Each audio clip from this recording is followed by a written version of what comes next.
El Boeing 737 es uno de los aviones de pasajeros más comunes del mundo. Por todo el planeta, esta nave ha transportado a más de 12.000 millones de pasajeros. Es la piedra angular de la industria de la aviación.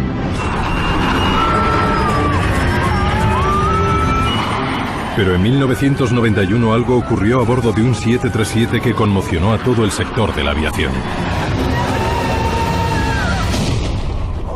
¡Dios mío! Un accidente mortal que mantuvo en vilo a los investigadores. Hubo momentos en que llegué a dudar de que lográramos resolverlo. Fue como perseguir a un asesino en serie. La búsqueda de respuestas se prolongó durante 10 largos y duros años. El destino del sector de la aviación estaba en la cuerda floja.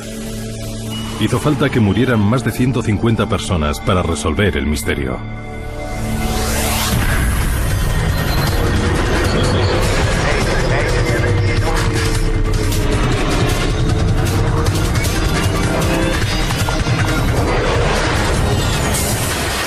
Catástrofes aéreas.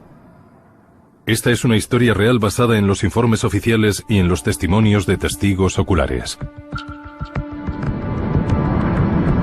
Peligro oculto. 9:40 de la mañana del 3 de marzo de 1991. Después de un corto viaje de 17 minutos desde Denver, el vuelo 585 de la United Airlines realiza la maniobra de aproximación a Colorado Springs. Parece el día perfecto para volar, pero surgen problemas en el aire.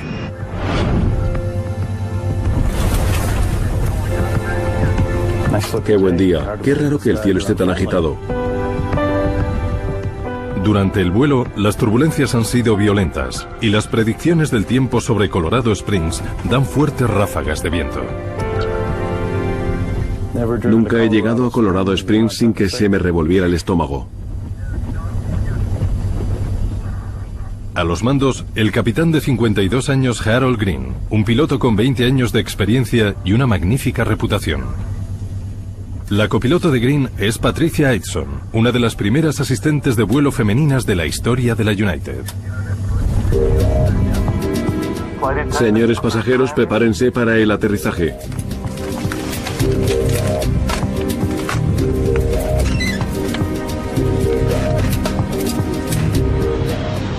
En el aeropuerto municipal de Colorado Springs, el controlador de tráfico aéreo James Rayfield se dispone a dar las órdenes pertinentes al vuelo 585 para que aterrice. United 585 notifica aeropuerto a la vista. Ya. Sí. Aeropuerto a la vista. United 585. Desplegando tren de aterrizaje. United 585, permiso para aproximación visual a pista 35 en servicio. Condiciones meteorológicas, viento 320 grados, ráfagas de 16 a 29. Al reducir la velocidad del vuelo 585 es más vulnerable a las turbulencias. Aitson quiere saber cómo han sido los aterrizajes de otros vuelos. ¿Algún informe de los últimos vuelos sobre pérdida o aumento de velocidad relativa? De acuerdo. A 500 pies una pérdida de 50 nudos. A 400 pies un aumento de 15 nudos y a 150 pies un aumento de 20 nudos. Vaya, parece que va a estar movidito. Gracias. Comenzamos el descenso.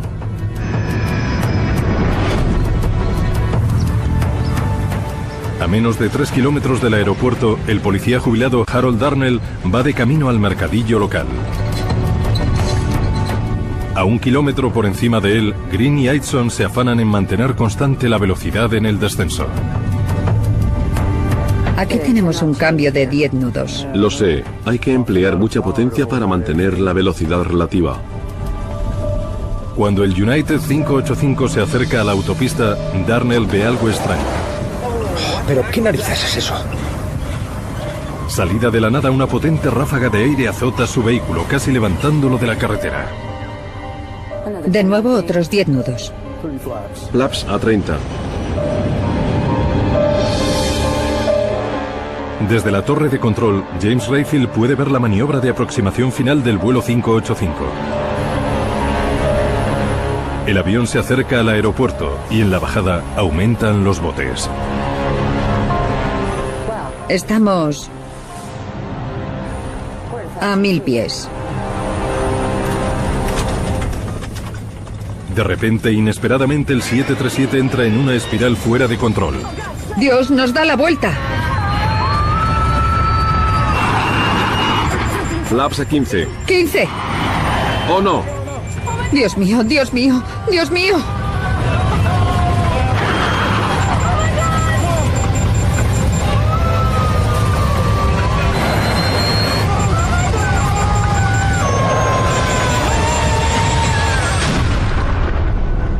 Dios mío. ¡Accidente! ¡Accidente!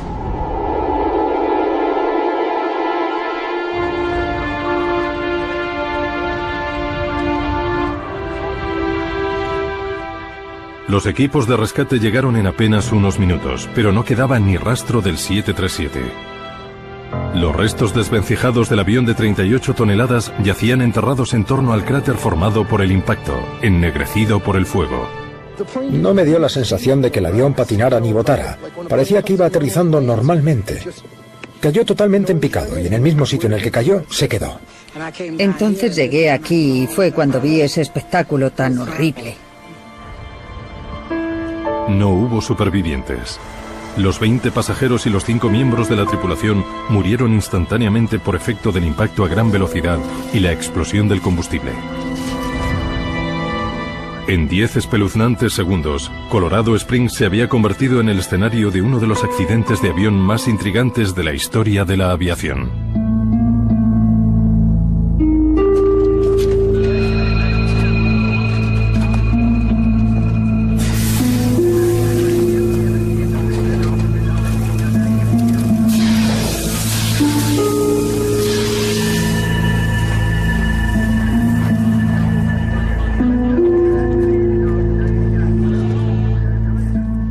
Esa misma noche, los investigadores de la Comisión Nacional para la Seguridad en el Transporte, NTSB, llegaron a Colorado Springs. Conocidos dentro del mundillo como los Tin Kickers o chatarreros, los investigadores de la NTSB analizan más de 2000 accidentes de aviación al año, a veces escarbando entre los restos de un avión caído. Mientras los jueces de instrucción marcan de rojo los puntos en los que hay restos humanos, los investigadores de la NTSB señalan los restos de metal en amarillo en busca de pistas que les ayuden a resolver el misterio del 585. Como en la investigación de un asesinato en masa, es una penosa tarea revisar el escenario de un accidente de avión. Entre los investigadores asignados al caso se encuentra Malcolm Brenner, un especialista en comportamiento humano. Su misión consiste en averiguar si el accidente estuvo provocado por un error del piloto. La policía había acordonado el área y había camiones del Ejército de Salvación. Me dieron una taza de café o de chocolate y cuando se lo agradecí, me dijeron que no, que gracias a mí. Y en su mirada vi la compasión que sentían por mí, por tenerme que meter en aquel amasijo. Las pistas sobre el fatal sino del United 585 se escondían destrozadas en un inmenso agujero negro. El fuselaje se había arrugado como un acordeón contra el cráter del impacto. El resto del avión está desperdigado por piezas en un área más pequeña que un campo de fútbol. El incendio había provocado muchos daños. Todo estaba concentrado en una zona relativamente pequeña, lo que podía hacer pensar que el avión estaría intacto. Si hubiera habido una explosión en el aire o algo hubiera salido despedido del avión, el área del accidente hubiera sido, en teoría, mucho mayor. En cuanto vi el mal estado en el que se encontraban las partes, supe que tardaríamos mucho en resolver el misterioso accidente. Cuando las piezas están quemadas y rotas, el proceso siempre se prolonga más. Pero con la investigación apenas comenzada, los miembros de la NTSB no podían sospechar que el caso del United 585 se convertiría en la investigación de un accidente aéreo más larga de la historia de la aviación. Flaps a 15. 15. Un claro día de finales de invierno de 1991 se convertía así en mortal en apenas 10 segundos. A unos instantes de aterrizar en Colorado Springs, el vuelo de la United Airlines 585 cayó del cielo a 370 kilómetros por hora. ¡Accidente! ¡Accidente! Los 20 pasajeros y los 5 tripulantes del avión murieron. La Comisión Nacional para la Seguridad en el Transporte inicia entonces una meticulosa labor de investigación del accidente. Las turbinas del motor, las válvulas de presión hidráulica, la grabación de la voz en cabina y la grabación de los datos en vuelo se extraen del escenario del impacto, se fotografían y se envían al laboratorio para ser analizados. Un primer paso esencial en cualquier investigación de este tipo es el análisis de la grabación de la voz en cabina. Las posibilidades de que las catástrofes aéreas se deban a un error del piloto son de un 70%. La misión de Malcolm Brenner ahora es determinar en qué medida afectó la acción de los pilotos Green y Aitson al accidente. La tripulación era, y eso me parecía en el momento, una de las más preparadas con las que me había encontrado. Para liberar la tensión recurrían al sentido del humor. El capitán dijo: nunca he llegado a Colorado Springs sin que se me revolviera el estómago. La primera asistente sugirió aumentar un poco la velocidad como margen de seguridad extra. El capitán estuvo de acuerdo, estaban muy bien compenetrados. ¿Ya? Sí. Aeropuerto La Vista, United 585. Desplegando tren de aterrizaje. La primera impresión era, en cualquier caso, que una tripulación muy profesional se había topado con un imprevisto. De nuevo, esto me llevaba a conceder más peso a la hipótesis de un fallo técnico. Cuanto más se sabía sobre el vuelo 585, más solidez cobraba la sospecha del fallo mecánico.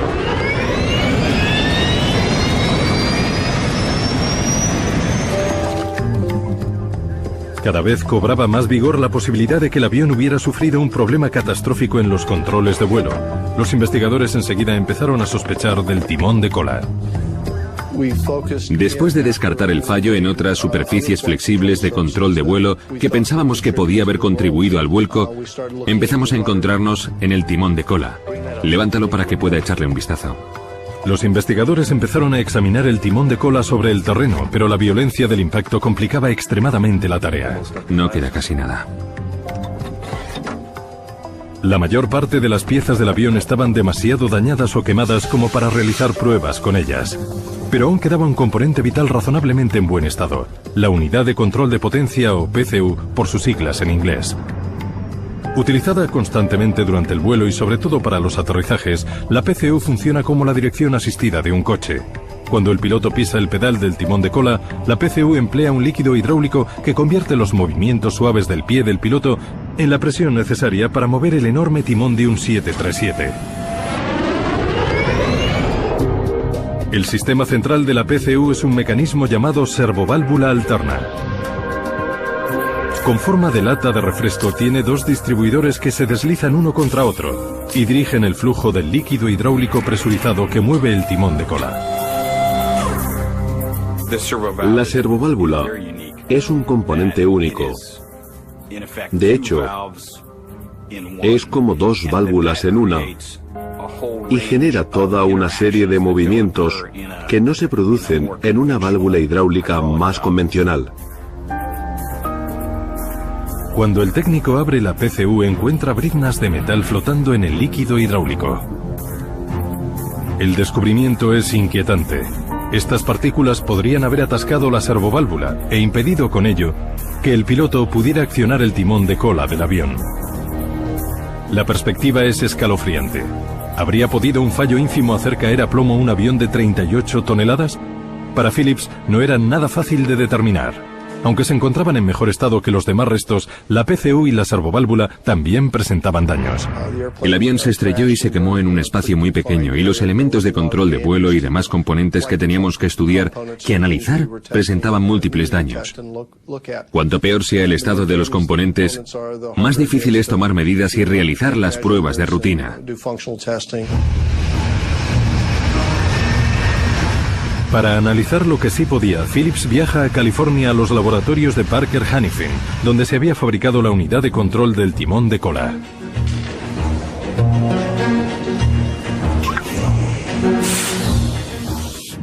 Las intrigantes briznas de metal que flotaban en las cámaras de la PCU se descartan como posibilidad. A Phillips le informan de que los filtros evitan que pasen a la delicada servoválvula que dirige el líquido y mueve el timón. no se encuentra nada más que pueda explicar el movimiento repentino del timón de cola del vuelo 585. No teníamos indicio o información alguna que apuntara siquiera a que la PCU del timón de cola, la servoválvula ni ningún otro componente del sistema de control de vuelo fuera el culpable del accidente. Con Phillips en un callejón sin salida, como sospechoso principal, solo quedaba ya el mal tiempo de la montaña. El experto en catástrofes aéreas relacionadas con las condiciones climáticas, Greg Salotolo, trata de averiguar si los fuertes vientos del día del accidente pudieron ser un factor determinante. Existe un registro de accidentes de avión atribuidos a las ondas de montaña y a los rotores. En 1966 se desintegró el rotor de un BOAC 707 cerca del monte Fuji. Cuando los vientos fuertes chocan contra los picos de las montañas, forman los llamados rotores de viento a sotavento. Son corrientes de aire invisibles que llegan desde abajo y muy turbulentas, que empujan el avión con una potencia asombrosa y son realmente peligrosas para volar. Teníamos pruebas bastante contundentes por el examen de la superficie, los datos recogidos en vuelo y los testimonios de los testigos oculares de que los rotores podían ser una posibilidad. Salotolo escucha a varios testigos oculares hablar de unos vientos raros de montaña el día del accidente. Uno de los testimonios más intrigantes es el de Harold Darnell. ¿Pero qué narices es eso? Cuyo camión se vio frenado por una potente ráfaga de aire momentos antes de que el 585 se estrellara. Pero a medida que Greg Salotolo indaga en los indicios, la teoría de que un viento rotor hiciera caer el avión del cielo se antoja cada vez menos probable. No había pruebas en el registro de los datos de vuelo del 585 de que hubieran sentido ese viento. Lo que la grabadora de vuelo registró fue una brusca y mortal pérdida de altura mientras el avión se acercaba a tierra.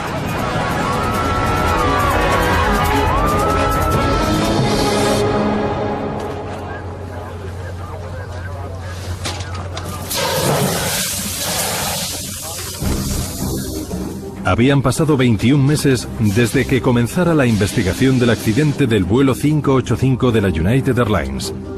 Casi 2 años en los que la NTSB había examinado la tripulación, el tiempo, el timón de cola y otros miles de indicios. Pero nada había dado resultado. Era la excepcional 4ª vez en la historia en la que la NTSB publicaba un informe que no llegaba a ninguna conclusión. La causa del accidente del vuelo 585 quedaba sin determinar. Habíamos empleado todo nuestro tiempo y esfuerzo en la investigación y seguíamos sin estar seguros de lo que había pasado. Era como seguir el rastro de un asesino en serie. Frustraba no haber resuelto el caso del 585 y no queríamos que nada parecido volviera a repetirse.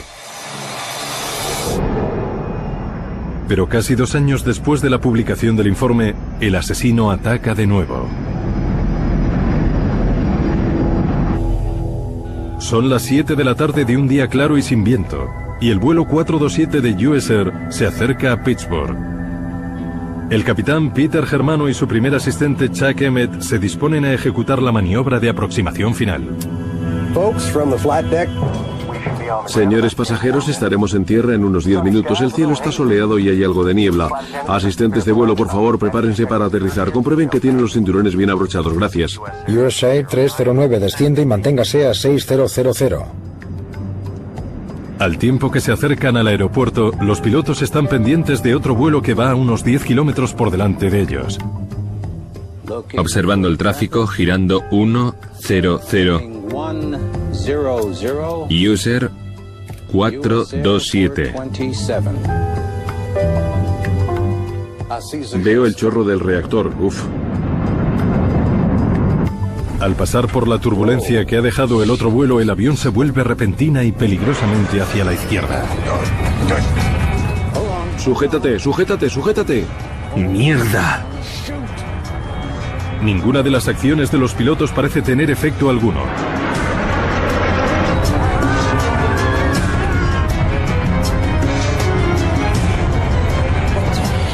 ¿Pero qué es esto? ¿Qué pasa? ¡Mierda!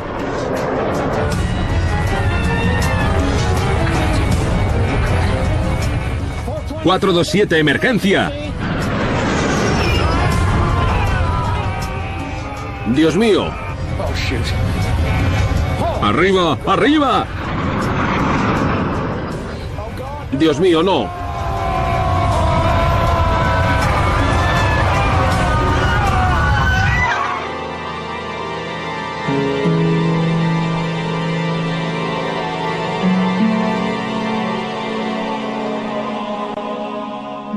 El equipo de rescate llega rápido, pero desgraciadamente el destino del vuelo 427 está claro. No hay esperanza ni para los 132 pasajeros ni para la tripulación.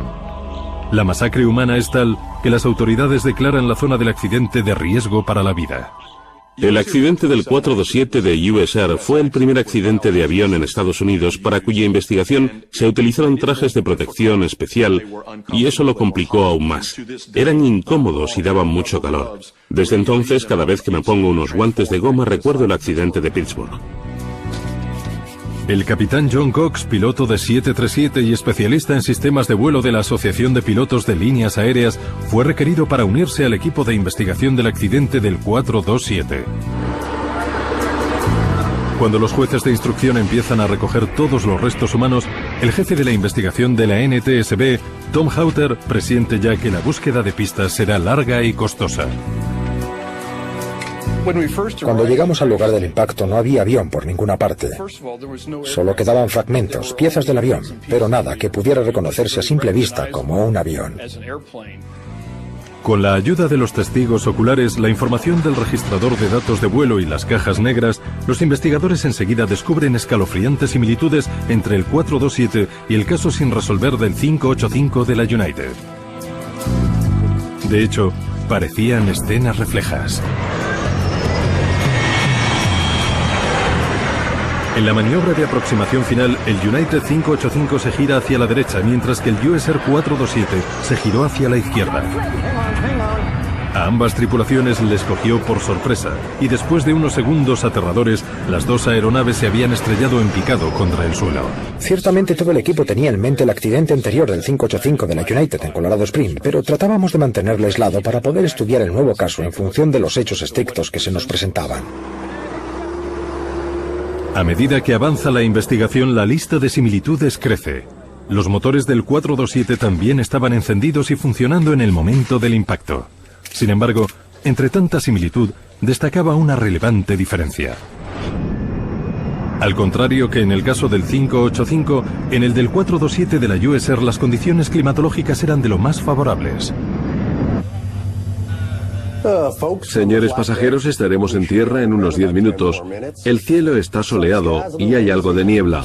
Por la información del registrador de datos de vuelo, la nave se estaba aproximando a Pittsburgh. La noche era tranquila y no había turbulencias.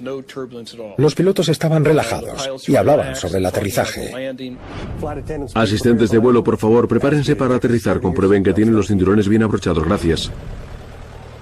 Como hiciera en el caso del 585, Greg Phillips volvió a encabezar la investigación relacionada con los aspectos mecánicos del accidente. Casi inmediatamente hace un revelador descubrimiento. Milagrosamente la mayor parte de la cola y del timón de cola del 427 de la US Air parecen intactas.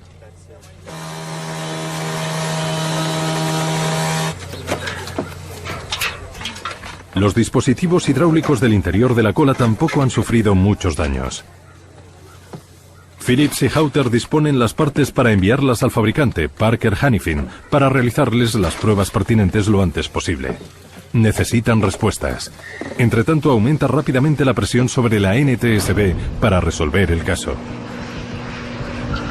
No solo las circunstancias de los accidentes del 585 y del 427 son espeluznantemente similares, sino que ambos aviones son del mismo tipo, Boeing 737. Aparte de las dudas graves que surgen acerca de la seguridad de los aviones, también están en riesgo miles de millones de dólares y quizá el destino de la propia industria de la aviación civil. Como investigadores no es aceptable el hecho de tener dos accidentes de 737 sin resolver.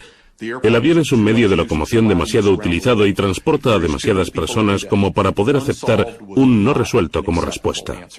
El del 427 era un accidente sin causa determinada. No habíamos encontrado el motivo. Si se producía un tercer accidente con un 737 en circunstancias parecidas, era posible que la flota de 737 tuviera que retirarse por completo. Cuidado con eso. La investigación del accidente del 427 seguramente sea la más relevante de la historia de la NTSB, pero no fue nada fácil.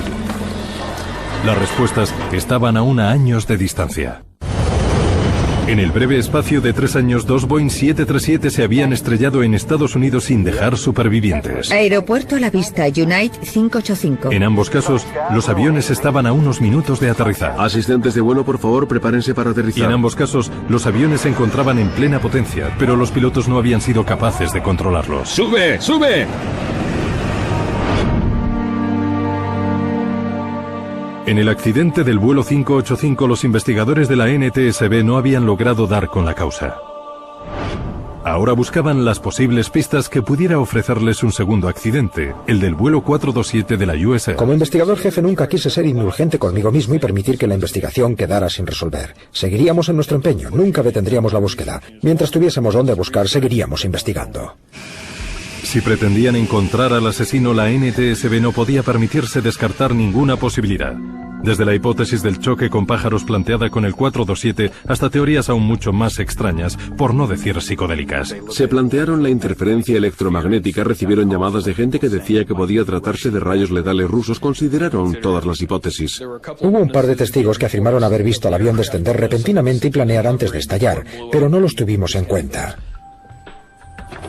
Pero la principal sospechosa de la investigación era la servoválvula alterna, parte de la unidad de control de potencia que acciona el timón de cola del 737 y de la que también se sospechaba en el accidente del United 585. La válvula estaba fabricada por Parker Hannifin. En su laboratorio en California, los investigadores analizaron la principal cavidad de la unidad de control de potencia de vuelo de la US Air. Como en el primer accidente, también encontraron diminutas briznas de metal flotando en el líquido hidráulico, pero una vez más, Parker y Boeing explicaron su argumento. Los filtros diseñados para evitar que cualquier resto o residuo interfiriera con los delicados deslizamientos metálicos habían realizado su función. El investigador Greg Phillips quiere estar seguro del todo. Si las briznas habían bloqueado los deslizamientos, tendría que haber quedado alguna marca en el lugar en que habían friccionado con el metal. Pero Phillips no encontró ninguna. Otra vez. Vale. Phillips pidió a los técnicos todas las pruebas que se le ocurrieron para la servoválvula del vuelo 427 en su intento por encontrar cuál era el fallo. Si lograba encontrar alguno, quizá podría explicar por qué 2 aviones se habían caído del cielo. Pero la búsqueda resultó infructuosa. La unidad pasó todas las pruebas de funcionamiento. No había ningún indicio de que hubiera fallado porque funcionaba dentro de los parámetros supuestos. Una vez más, los investigadores se ven obligados a girar el foco hacia los pilotos. Por los datos aportados por el registrador de información de vuelo, los investigadores sabían que el timón de cola de los aviones había girado bruscamente hacia un lado, lo que se conoce como timón de cola a tope. Definitivamente nos concentramos en el timón de cola, en el giro a tope del timón de cola, un movimiento completo durante unos 20 segundos. Pudo haber sido causado por un fallo técnico, algo desconocido, o por un fallo del piloto. El primer oficial, Chuck Emmett, que volaba en el 427, pisó fuerte el pedal del timón de cola y lo mantuvo pisado mientras el avión impactaba contra la tierra. Eso suscitaba una peliaguda duda. ¿Acaso estaba intentando estrellar voluntariamente el avión? Atendiendo a los hechos y por mi propia experiencia como piloto, esa no parecía una hipótesis muy probable. ¿Qué narices pasa? El especialista en comportamiento humano Malcolm Brenner escucha atentamente la grabación de las cajas negras en busca de alguna prueba. ¿Pero qué? ¡No! ¡Dios mío! Los micrófonos los tienes pegados a la boca y se oye igual que se oiría en persona o incluso mejor porque se oye la respiración también. Veo el chorro del reactor. Uf. Las grabaciones de la cabina indican que el 427 empieza a tener problemas en el momento en que atraviesa la estela del 727 de Delta Airlines, que ha pasado justo antes que ellos. A ambos pilotos les llamaba la atención el chorro. Veo el chorro del reactor. El primer oficial se interrumpe al final de la frase "veo el chorro del reactor" con un "uf".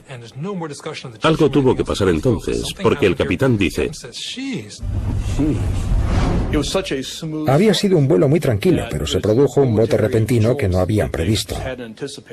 Entonces es cuando los pilotos toman inmediatamente los mandos y accionan el timón de cola.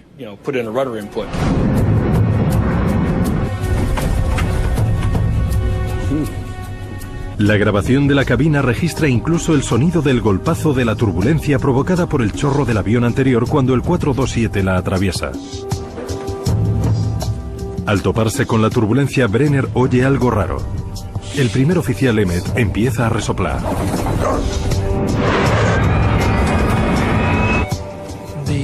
Esos gruñidos no son normales. Los mandos están diseñados para que los pilotos no tengan que hacer fuerza ni gruñir, así que cuando un piloto resopla es una señal de emergencia.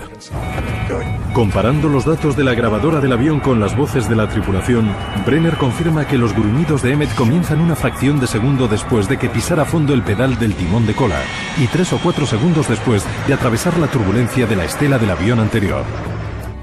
¿Qué pasa? ¡Socorro! En sí misma la grabación de las cajas negras aclara muy poco, pero parece evidente que la tripulación no trató de estrellar el avión. Algo pasó que los cogió por sorpresa. Reaccionaron lo más rápido posible, pero nada de lo que hacían parecía resultarles.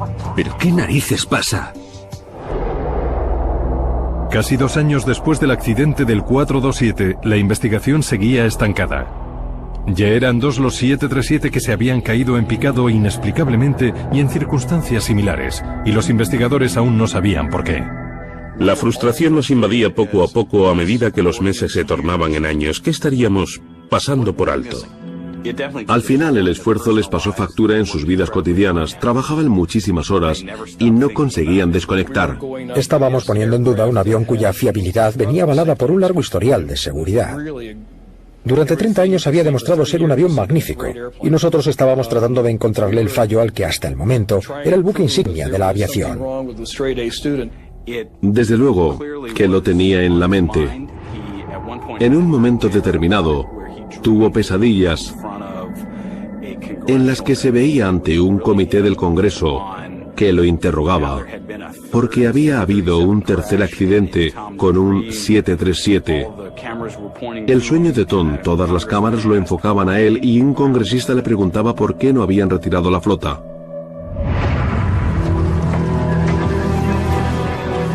Sin ninguna certeza respecto a por dónde seguir y con el rastro de las pistas cada vez más disipado, los investigadores necesitaban un empujón en el caso y rápido.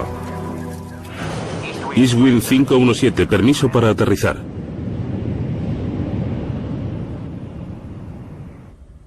El 9 de junio de 1996 consiguen por fin el impulso que estaban buscando.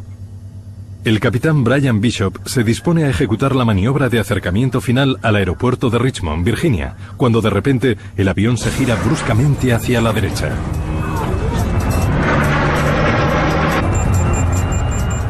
No sabíamos la magnitud, pero estaba claro que teníamos un problema en el timón de cola.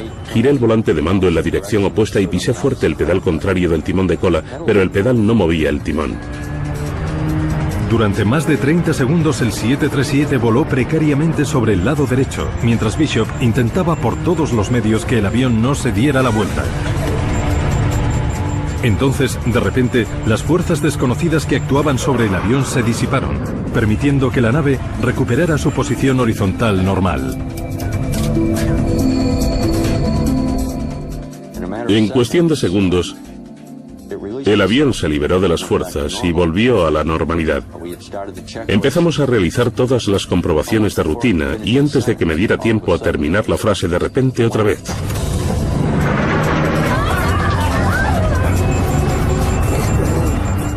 Por segunda vez, una fuerza vuelve a poner de lado el 737. Durante otros 30 paralizantes segundos el avión cobra vida propia. Pero de nuevo, tan sorprendentemente como se había producido, el efecto desapareció y el avión dejó de girar. Después de la segunda vez miré al primer oficial y le dije: declara la emergencia. Informa al controlador de que tenemos problemas con el control de vuelo.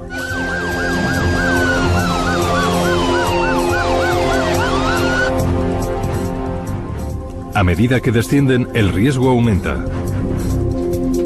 Si el avión sufriera un tercer episodio, no tendrían velocidad relativa suficiente para recuperarse. En un momento determinado le digo a mi primer oficial que mire por la ventana y busque un punto oscuro. Era de noche y lo que pretendíamos era evitar vecindarios o áreas pobladas. Con toda la tranquilidad de la que pudo hacer acopio, me indicó dónde había uno.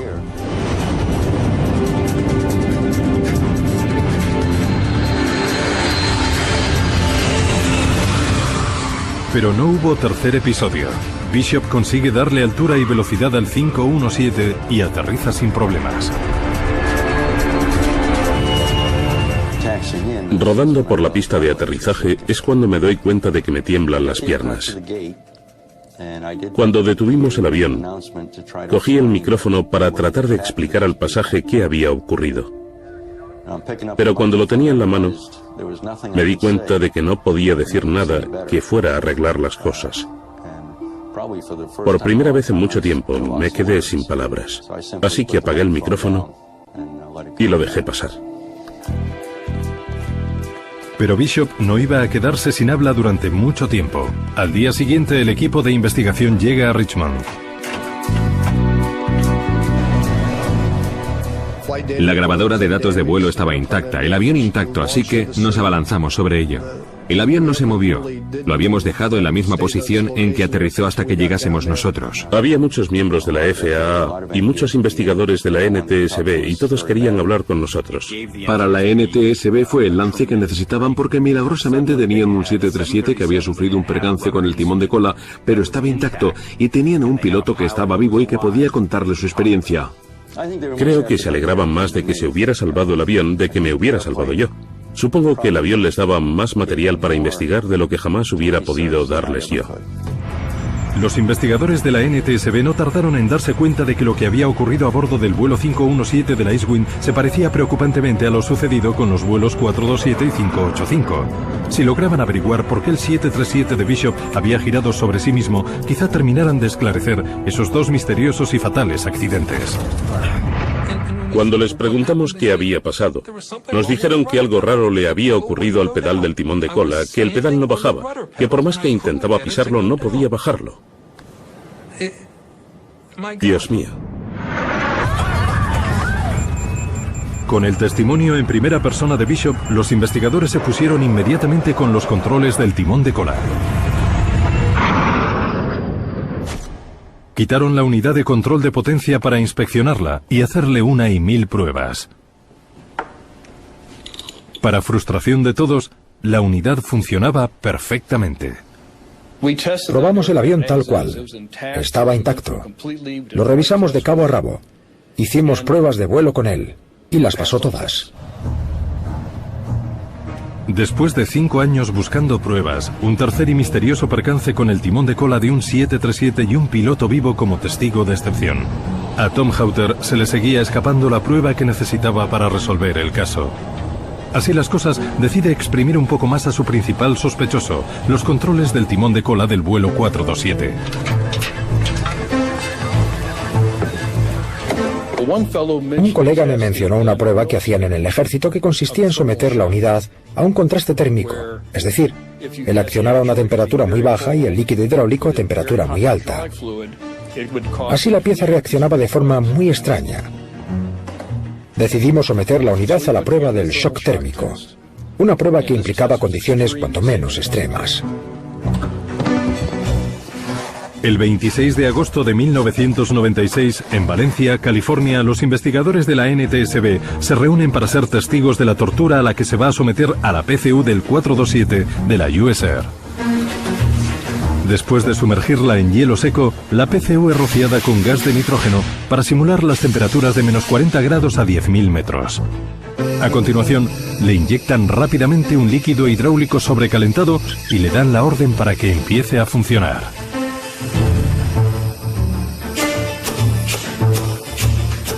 Según estábamos allí observando y escuchando al accionador girar hacia la izquierda y hacia la derecha, de repente se paró sin que nadie le ordenara parar. Se ha quedado bloqueada. Ha dejado de funcionar por completo. Mira.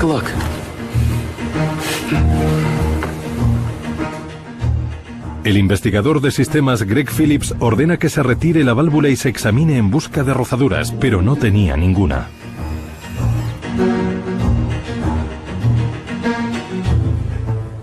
Mirad, no deja ni rastro. Es un avance decisivo en el camino hacia la resolución del crimen casi perfecto. No solo habían demostrado que la válvula que controlaba el timón de cola podía atascarse, sino que si lo hacía sin dejar rastro. Tom Hauter y su equipo habían descubierto que la pequeña válvula hidráulica que controla el timón de cola del avión comercial más popular se podía atascar en determinadas circunstancias.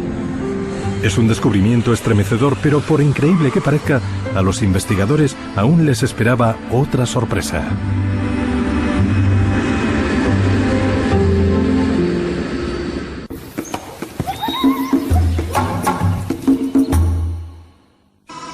Cada día, miles de vuelos despegan en aeropuertos de todo el mundo. Y cada día, miles de ellos aterrizan sin problemas en sus destinos. Pero en algunas ocasiones, las cosas no salen según lo planeado.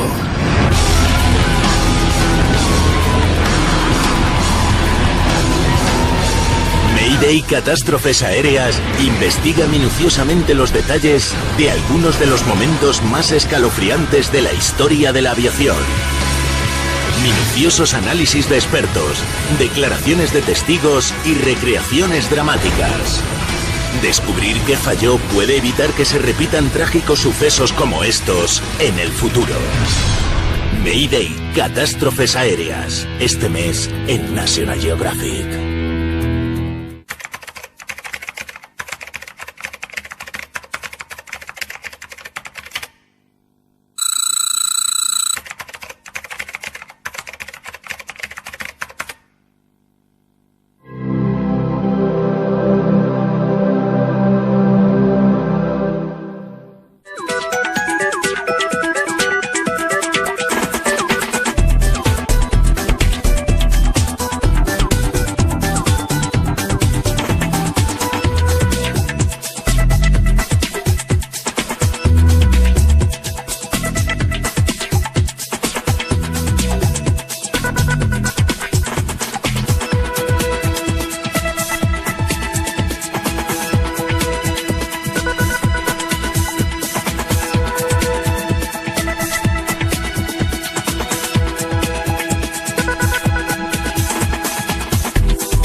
El depredador más temido por el hombre descubre su modo de vida a través de dos documentales de alto riesgo que nunca antes nadie se atrevió a realizar. En las peores condiciones naturales, el experto en lobos Sean Ellis se introduce como líder en una manada en la que arriesgará su vida a diario. Un peligroso experimento que le obligará a comunicarse con los lobos en su propio idioma.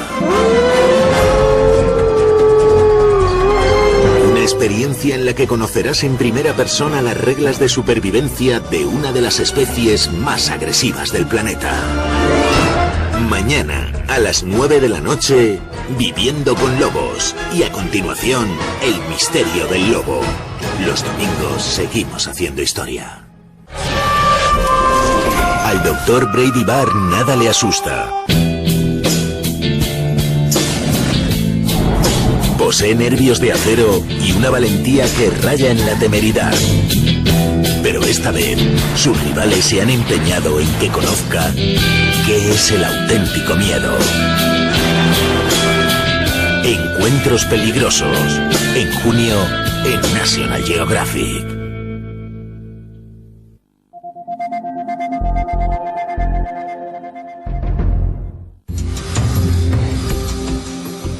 ...15 de octubre de 1996. Durante los últimos años, la Comisión Nacional para la Seguridad en el Transporte había estado dedicada a resolver el caso más complicado de su historia. Dos accidentes sin relación ninguna, pero asombrosamente similares. En el accidente del 585 de la United murieron 25 pasajeros y la tripulación. 3 años después, la catástrofe del 427 de la US Air se cobró otras 132 vidas.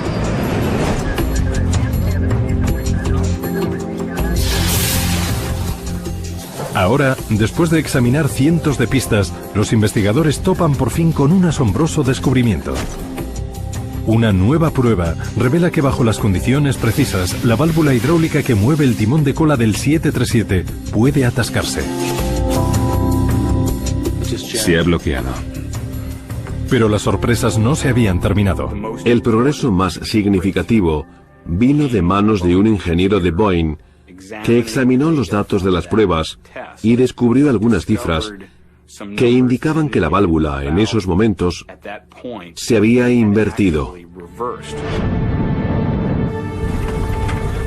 ¡Jesús! La revelación deja a todos petrificados. No solo es que la servoválvula se atascara, sino que podía funcionar a la inversa. Eso significaba que cada vez que el piloto tratara de corregir el giro pisando el pedal de timón de cola, el timón giraría en la dirección opuesta a la indicada, provocando con ello los fatales accidentes. Imagínense que la dirección de su coche responde a la inversa, que giran a la derecha y va a la izquierda. Pero este fallo no lo descubren hasta que se salen de la carretera. En estos casos los pilotos se estaban enfrentando a algo tan excepcional que no sabían lo que estaba pasando.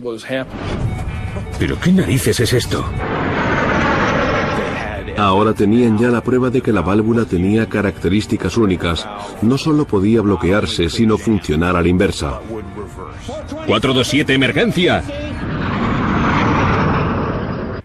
Eso explicaría por qué el primer oficial, Chuck Emmett, llevaba todavía el pie en el pedal del timón de cola, porque no entendía por qué el avión no iba hacia la derecha y sentía que estaba virando a la izquierda. Al final, Chuck Emmett pisó a fondo con la esperanza de que el timón de cola lo sacara del remolino mortal. Desgraciadamente, no tenía manera de saber que estaba dirigiendo la nave derecha contra el suelo.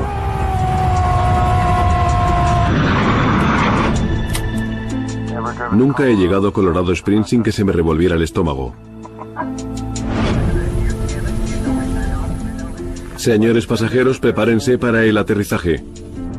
Satisfechos por haber hallado por fin la causa del accidente del 427 de la US Air, los investigadores de la NTSB se concentran ahora en el otro caso pendiente de solución, el del 585 de la United. Otros 10 nudos. Volviendo a Colorado Springs, se puede seguir la progresión de lo que el capitán está haciendo. Está cerca del suelo y de repente el timón de cola se mueve en sentido contrario, con lo que decide pisar un poco el pedal, pero el pedal se resiste y le empuja la pierna hacia atrás violentamente. ¡Dios, nos da la vuelta! Vamos a 15. 15. La inversión del timón de cola encaja con la información que tengo de la tripulación y su preparación.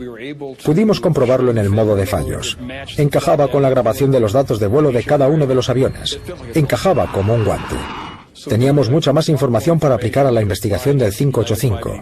Y basándonos en ella, rehicimos el informe del accidente. ¡Dios mío! ¡Dios mío! Desde que se invierte el timón de cola hasta que se produce el impacto pasan menos de 10 segundos. La tripulación del vuelo 585 no tiene posibilidad de salvar ni al avión ni a los pasajeros. Después de las conclusiones de la investigación, se tomaron medidas drásticas para mejorar la seguridad del 737 y de todo el sector de la aviación. Se elaboraron nuevos protocolos de entrenamiento para ayudar a los pilotos a reaccionar ante incidentes inesperados en vuelo. En la flota de 737, a los pilotos se les forma ya para que sepan actuar frente a movimientos extremos o inversiones del timón de cola. En el accidente del 427 de US Air, si la tripulación hubiera tenido la información de la que disponemos hoy en día, creo que hubieran logrado aterrizar sanos y salvos en Pittsburgh. La FAA también ordenó a Boeing que rediseñara la servoválvula alterna del timón de cola para eliminar la posibilidad de que se invirtiera. Boeing se gastó cientos de millones de dólares en sustituir las válvulas de miles de 737 en todo el mundo. Lo último que queremos es que a la NTSB se le quede un caso sin resolver porque eso anula nuestra posibilidad de realizar los cambios para mejorar la seguridad. Como resultado de las conclusiones de los informes de los accidentes del 427 y del 585, hoy tenemos una flota de 737 mucho más segura.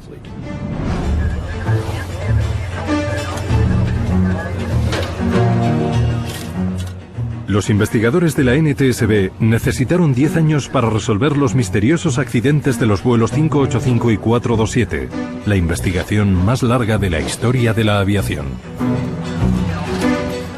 Todavía hay algunas personas que creen que la NTSB no resolvió bien el caso, pero después de hablar con muchísimas personas y muchísimos pilotos, ingenieros y trabajadores de Boeing, y pasar mucho tiempo con los investigadores, estoy convencido de que sí lo resolvieron. Desde la sustitución de las servoválvulas de los 737, el avión más popular y rentable del mundo no ha vuelto a tener un accidente semejante.